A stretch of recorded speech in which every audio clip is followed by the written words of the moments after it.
How's it going, everyone?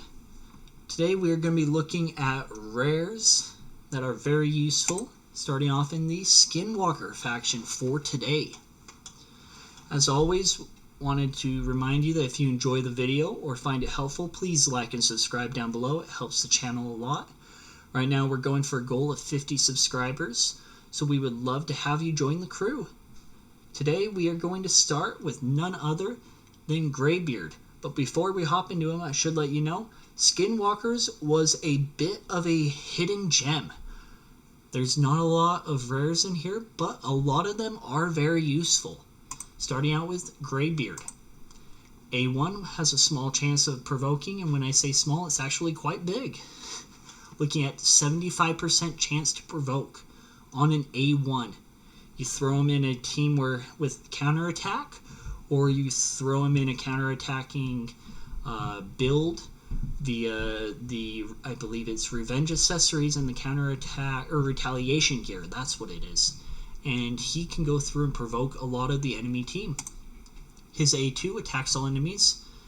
Has a 25 books up to 40% chance of freezing everyone for one turn. So not as reliable, but still could make a difference. And then his A3 is a shield with a counterattack for 2 turns. And the value of the shield is proportional to his defense and cannot be removed. So right there on a 4 turn, you do have to book it up to get the 100% on the counterattack. But being able to shield him up and then have him go in with that provoke and being able to just be a real nuisance against the enemy team or the waves can be very nice and very useful. Next up, we are going to hop over to Fleshmonger. A1 attacks 3 times, very useful for Fire Knight. His A2 puts increased attack and increased crit rate on this champion for 2 turns and then grants an extra turn. Books down to a 4-turn cooldown. So I mean, there's a lot of different things you could do with it. You could build them out to 85% crit rate if you just want a small chance of being able to crit on one attack.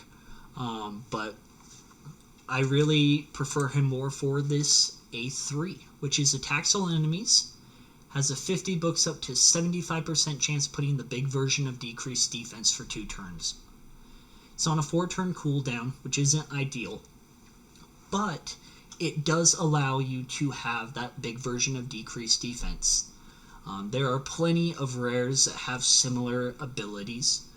You've got Dagger from the Bannerlords. You've got, what's her name? War Maiden from the Barbarians. But having someone who is magic affinity can be very useful. There's a secret room, I believe, in the Doom Tower that is rare magic affinity only champions, and having that decreased defense can be the difference between making it through or not. Next up, we are gonna hop over to Blood Painter. A1, 2-time hitter with a small chance of putting poison. A2 attacks all enemies, puts his decreased accuracy for 2 turns on a small chance. Now, so far, looking at it, you might be a little bit disappointed. I know I was looking at those two. But the real reason I included him was this A3. Fills the turn meter of all allies, except for him, by 20%. Puts an increased attack, the weak version, on all allies for 2 turns. It's a little mini Arbiter skill right there. Boosting the turn meter of your allies, and then giving them increased attack for early game arena can be very helpful. So that's why I wanted to look at him real quick. It's kind of a bit of a honorary mention. Next, we're going to hop over to arguably one of the best rares in the game, that being Gnarlhorn. His A1 attacks an enemy. The damage increases dependent on how much HP this champion has lost. This attack cannot be strong, critical, or weak.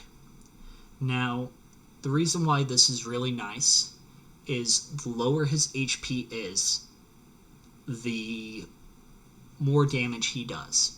There are actually teams out there that base around this mechanic. of the fact that he cannot weak hit, cannot crit or anything. In Shogun's Grove, he is used as kind of a tank to tank that Enfeeble. And I'll explain more later on as to why it's very useful. It involves his A3, I believe. His A2 places a provoke debuff on all enemies for 1 turn.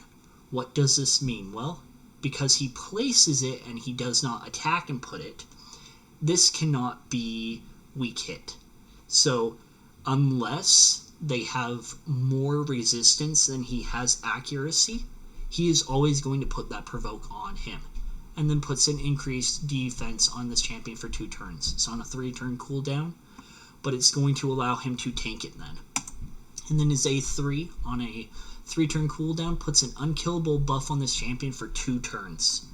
Very useful for that provoke, and once again for that A1 where as he loses HP, he is going to be able to keep himself alive. So if you team him up with another person who has unkillable, a really useful example would be Paragon from the Dark Elves faction. You team him up, he can pop out some decent damage with that A1 and just crowd control your enemies while keeping himself alive. Next up, we are going to look over at... where is it?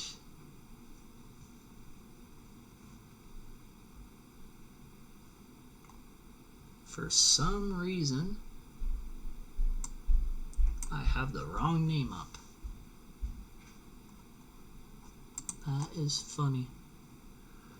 We are going to be looking at Lamabur. Now Lamabur, A1 attacks an enemy twice. Each hit has a 25 books up to 35% chance of filling a random ally's turn meter by 5%. Nice, because filled turn meters means more turns faster. A2 attacks all enemies. Places continuous heal on all allies for 2 turns.